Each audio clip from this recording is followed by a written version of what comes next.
అనాదిగా ఈ సృష్టిలో ఒకే ఒక సత్యం నిత్యనూతనంగా ప్రవహిస్తూ ఉంది. అది ధర్మం. ధర్మాన్ని నిలబెట్టడానికి దుష్టశిక్షణ, శిష్టరక్షణ కోసం కాలానికి, అవసరానికి అనుగుణంగా శ్రీమహావిష్ణువు ధరించిన దశావిద్ధరూపాలు, దశావతారాలు. అవి కేవలం దివ్యగాథలు కావు. అవి మానవజాతికి, మన జీవితాలకు, ఈ సృష్టి గమనానికి అద్దం పట్టే సత్యాలు. మార్పును ఎలా స్వీకరించాలి, జీవితాన్ని ఎలా జీవించాలి, ధర్మాన్ని ఎలా పరిరక్షించాలి అన్న శాశ్వత సత్యాలను ఈ అవతారాలు మనకు బోధిస్తాయి. మత్స్యావతారం సృష్టి ప్రళయంతో నిండి సమస్తం అంతమైపోతున్న వేళ, అజ్ఞానం, విధ్వంసం ప్రపంచాన్ని కమ్ముకున్నప్పుడు విష్ణువు మత్స్యరూపం ధరించి జ్ఞాన గ్రంథాలైన వేదాలను, సమస్త జీవరాశిని ఒక నౌకపై రక్షించాడు. ఇది మనకు నేర్పే మొదటి పాఠం. ఎంతటి విపత్కర పరిస్థితులు వచ్చినా, జీవితం తలకిందులైనా జ్ఞానాన్ని, సత్యాన్ని కాపాడుకోవడం అత్యంత ఆవశ్యకం. మార్పు ఎంత భయంకరంగా వచ్చినా ధర్మాన్ని పట్టుకుంటే, దానికి ప్రాణం పోసే జ్ఞానాన్ని కాపాడుకుంటే సృష్టి మళ్లీ సరికొత్తగా మొలకెత్తుతుంది.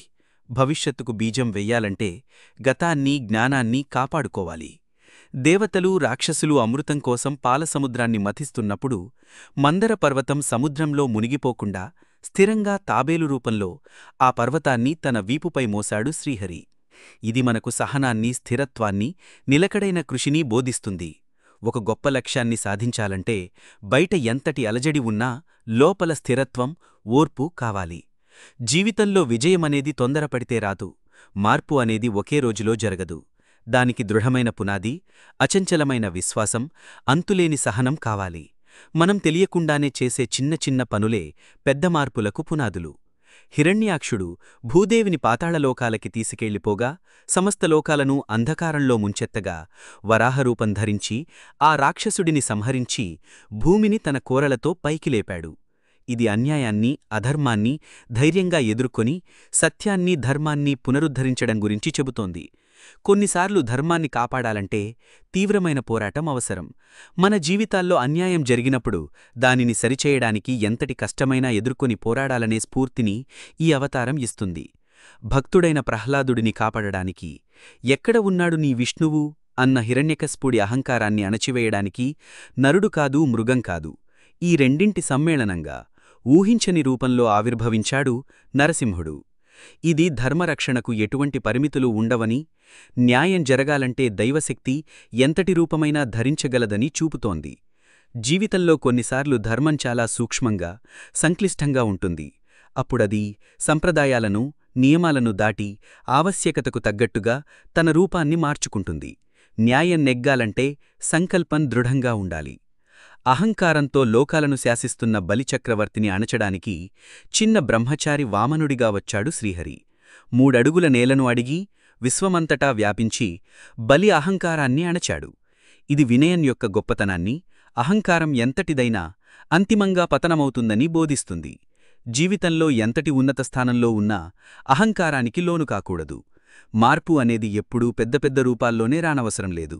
కొన్నిసార్లు ఒక చిన్న అడుగు, ఒక చిన్న మార్పు మొత్తం లోకానికే దిశను నిర్దేశించగలదు. భూమిపై క్షత్రియరాజుల అహంకారం, అన్యాయం మితిమీరినప్పుడు ధర్మాన్ని రక్షించడానికి పరశురాముడిగా ఆవేశంతో అవతరించాడు. దుష్టరాజులను సంహరించి ధర్మాన్ని పునరుద్ధరించాడు. ఇది ధర్మాన్ని నిలబెట్టడానికి అవసరమైన కఠిన నిర్ణయాల గురించి. కొన్నిసార్లు సమాజంలో పేరుకుపోయిన దుష్టత్వాన్ని నిర్మూలించడానికి తీవ్రమైన చర్యలు అవసరం. జీవితంలో మనం కొన్ని కఠినమైన నిర్ణయాలు తీసుకోవాల్సి వస్తుంది. ధర్మం బలహీనంగా ఉన్నప్పుడు దానిని రక్షించడానికి ఎంతటి త్యాగానికైనా సిద్ధపడాలి. మర్యాద పురుషోత్తముడిగా ధర్మ సంస్థాపన కోసం జన్మించిన శ్రీరాముడు తండ్రి మాట కోసం రాజ్యాన్ని వదిలి, భార్య కోసం సాగరాలు దాటి ధర్మాన్ని నిలబెట్టి ఆదర్శవంతమైన జీవనాన్ని చూపాడు. ఇది కుటుంబ విలువలు, త్యాగం, నిబద్ధత, నాయకత్వ లక్షణాలు మరియు ధర్మాన్ని ప్రతిక్షణం పాటించడం గురించి. జీవితంలో ఎన్ని కష్టాలు వచ్చినా మన కర్తవ్యం, మన ధర్మం మనకు మార్గం చూపిస్తాయి. మార్పును స్వీకరించి, సవాలను ఎదుర్కొంటూ ధర్మబద్ధమైన జీవితాన్ని గడపడమే నిజమైన విజయం. ద్వాపరయుగంలో ధర్మం సన్నగిల్లి అధర్మం రాజ్యాలేలుతున్నప్పుడు లోక కళ్యాణం కోసం శ్రీకృష్ణుడిగా అవతరించాడు. భగవద్గీత ద్వారా జ్ఞానాన్ని బోధించి కర్తవ్య నిర్వహణ, నిస్వార్థ కర్మ, భక్తి మార్గాలను చూపాడు. ఇది జ్ఞానం, వ్యూహం, స్నేహితం మరియు పరిస్థితులకు అనుగుణంగా ధర్మాన్ని ఎలా పాటించాలో నేర్పుతుంది. జీవితం ఒక యుద్ధరంగంలాంటిది. అందులో మనం ఎన్నో సవాళ్లను ఎదుర్కొంటాం. ప్రతి మార్పును స్వీకరించి జ్ఞానంతో ధర్మబద్ధంగా ఎలా ముందుకు వెళ్లాలో కృష్ణుడు మనకు చూపాడు.